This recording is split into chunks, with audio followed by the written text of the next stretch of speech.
বা লালিপপ খেতে বসে আছি নাকি, কি বলবেন? দেখুন, মমতা ব্যানার্জি লেমন জুস চুষছে কি আমরা আটি চুষছে আমার জানা নেই, কারণ এটা উনি একটা বদ্ধ ঘরে অর্থাৎ বিধানসভার মধ্যে পড়েছেন। আমি মমতা ব্যানার্জিকে বলতে চাই, নট করো মমতা ব্যানার্জি। আমি অ্যাডভোকেট আলী আফজল চাঁদ বলছি, প্যালেস্টাইনে কিছু হলে, গাজাতে কিছু হলে তোমার দলের লোকেরা, তোমার বুদ্ধিজীবীরা রাস্তায় নামে হই হই করে বলে তারা সমগ্র কলকাতাকে অবরুদ্ধ করে দেয়, সারা বাংলাকে তটস্থ করে দেয় চিৎকার চেঁচামেচিতে। তা তোমার বদ্ধ ঘরে না বলে তুমি নামাও তোমার বুদ্ধিজীবীদের, তুমি নামাও তোমার সংখ্যালঘু মুসলমানদের, তুমি নামাও তোমার সংখ্যালঘু ছেলেদের, তুমি নামাও তৃণমূলীদের, মোমবাতি মিছিল নামাও, তোমার বুদ্ধিজীবীদের নামাও। কেন নামাচ্ছ না? তুমি তো বলো সাত্বিক ব্রাহ্মণ, সাত্বিক ব্রাহ্মণ, তুমি তো ফিতে কাটতে গিয়ে বলো যাও দেবী স্বর্গভূতস্যৈ নমস্তস্যৈ নমস্তস্যৈ, আমি সাত্বিক ব্রাহ্মণ। তা তুমি যদি সাত্বিক ব্রাহ্মণ হবে তাহলে বাংলাদেশের সনাতনীদের প্রতি অত্যাচার হচ্ছে, বাংলাদেশের সন্ন্যাসীদেরকে গ্রেপ্তার করছে, তারা বলছে বাংলা বিহার উড়িষ্যা দখল করে নেব, অথচ তুমি বিধানসভাতে বসে বলছো আমরা কি ললিচুপ চুষবো। আরে তুমি কেন মেয়ে বুবুর মতো চুরি পরে বসে আছো? কেন তুমি রাস্তায় নামছো না? কেন তুমি হই হই করে রাস্তা দাপাচ্ছ না? আর তোমার কুণাল ঘোষ, যে কুণাল ঘোষ তোমাকে বললো চোর, যে কুণাল ঘোষ পিজেন ভ্যান বাজিয়ে বললো মমতা ব্যানার্জি চোর, যে কুণাল ঘোষ তোমাকে বললো যে সারদা নাওদার টাকা চুরি করেছে, সেই কুণাল ঘোষ যে বাড়িতে বাপমা নাম রেখেছে কুণাল ঘোষ, 3.5 বছরের জেল খাটা আসামি, সেই জেল খাটা আসামির কথা বাংলার মানুষ কেউ বিশ্বাস করে না। কোথাও কি মনে হয় যে এবার রাজ্যের যে স্ট্যান্ড কেন্দ্রর সঙ্গে আছে, এবার বারবার বলছে যে কেন্দ্রর সঙ্গে আছে মুখ্যমন্ত্রী মমতা বন্দ্যোপাধ্যায় সহ একাধিক ব্যক্তিত্ব, এতদিন নয় এবার বলছে যে কেন্দ্রের সাথে, এই বিষয়টাকে কিভাবে দেখছেন? দেখুন, পশ্চিমবাংলা অঙ্গরাজ্য, ভারতের বাইরে না, অর্থাৎ ভারত সরকার, কেন্দ্রীয় সরকার যে নীতি নেবে রাজ্য সরকারকে তার সাথে সহমত হওয়া পোষণ, এটাই হচ্ছে গণতান্ত্রিক রীতি নীতি। কিন্তু তার আগে মমতা ব্যানার্জিকে বলতে চাই যে বাংলার বুকে যে সমস্ত রোহিঙ্গা মুসলমানরা আজকে বাংলার বুকে বসবাস করছে, কদিন আগে ধরা পড়ল পার্ক স্ট্রিটে এবং কলকাতা, রাজাবাজার, মেটেপুরুষ, দক্ষিণ 24 পরগনা, উত্তর 24 পরগনা, নদিয়া, ডানকুনি সমস্ত জায়গায় যে রোহিঙ্গারা বাস করছে এবং যারা পাসপোর্ট তৈরি করে নিচ্ছে, তোমার কলকাতা পুলিশের ডিআইবির মাধ্যম দিয়ে ইনকোয়ারিতে তোমার কাউন্সিলরদেরকে রেসিডেন্সিয়াল সার্টিফিকেট দিয়ে তারা ভোটার কার্ড করে নিচ্ছে এবং তারা ফলস আধার কার্ড করে নিচ্ছে, এইগুলোকে তুমি চিহ্নিত করে তাদেরকে লরি ভর্তি করে ওপার করো, যদি বাপের বিটি হবে।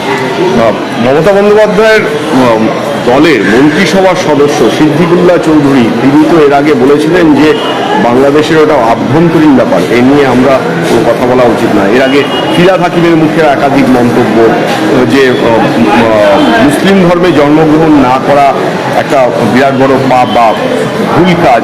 এছাড়া আমরা আরও দেখেছিলাম ভরতপুরের বিধায়ক সহ একাধিক ব্যক্তিরা এ নিয়ে নানা মন্তব্য। কোথাও কি মনে হয় যে মমতা বন্দ্যোপাধ্যায় নিজের দলের অন্দরেই এই বিষয়গুলো কনফ্লিক্ট করছে তার নিজের সাথে দলের মধ্যে?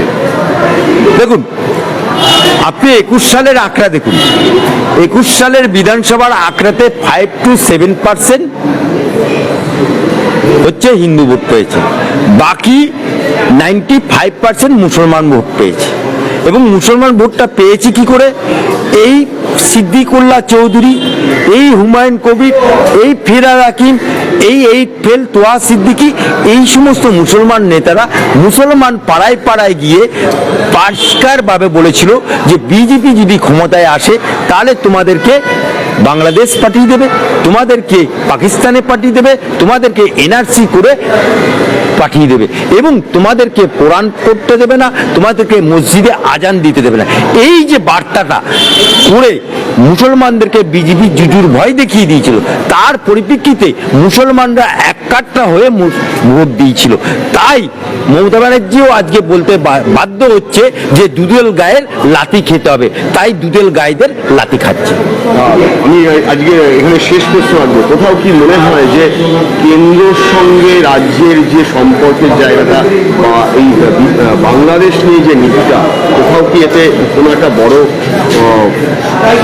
আগামী বার্তাটা খুব ভালো জায়গায় দেবে, নাকি বাংলা এবং কেন্দ্র, বাংলার সরকার এবং কেন্দ্র এই যে লড়াইটা, এবং বিজেপির দিক থেকেও বঙ্গ বিজেপির দিক থেকেও তৃণমূলকে কিন্তু একই রকমভাবে দাগিয়ে চলেছে। বাংলা বলছে, বাংলা থেকে শাসক দল বলছে যে রাজনীতি করবেন না, রাজনীতি করার সময় নয়। কি বলবেন? তৃণমূল বলছে।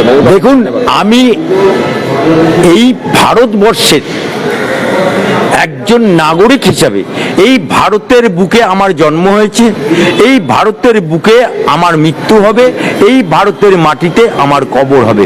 আমার বাপের কবর আছে, আমার মায়ের কবর আছে।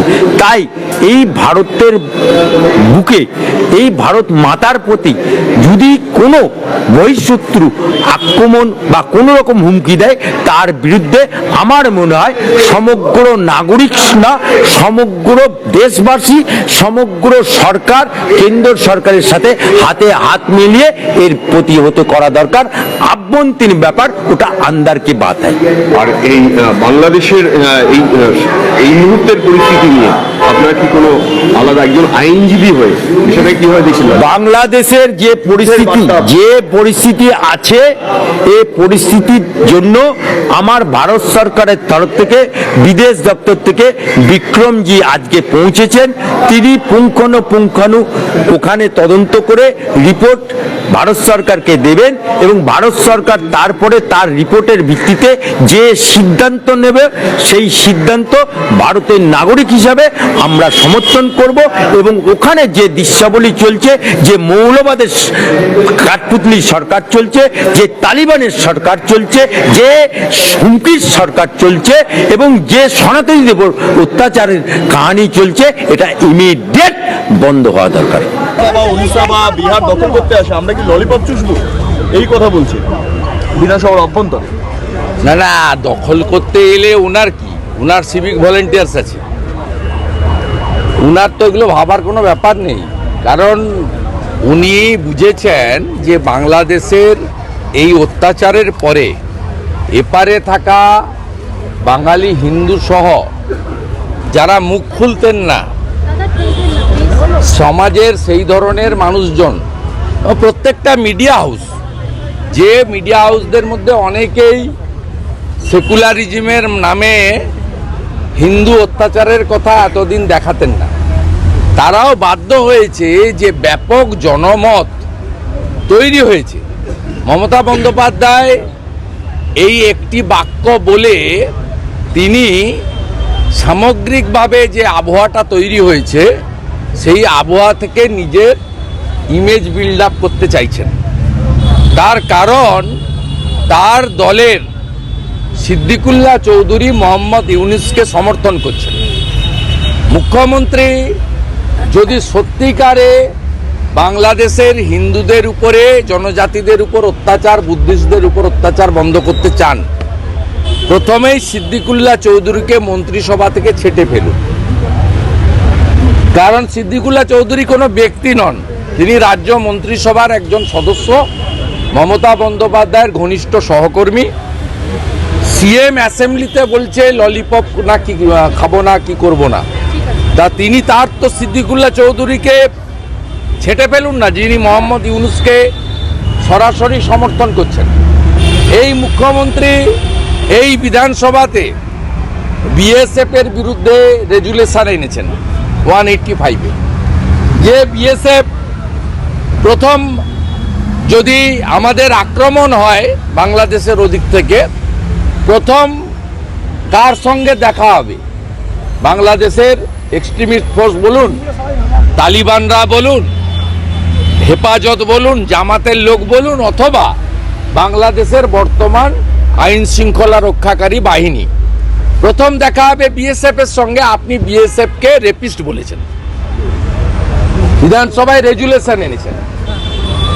আপনি আর্মির ক্রেডিট অস্বীকার করেন।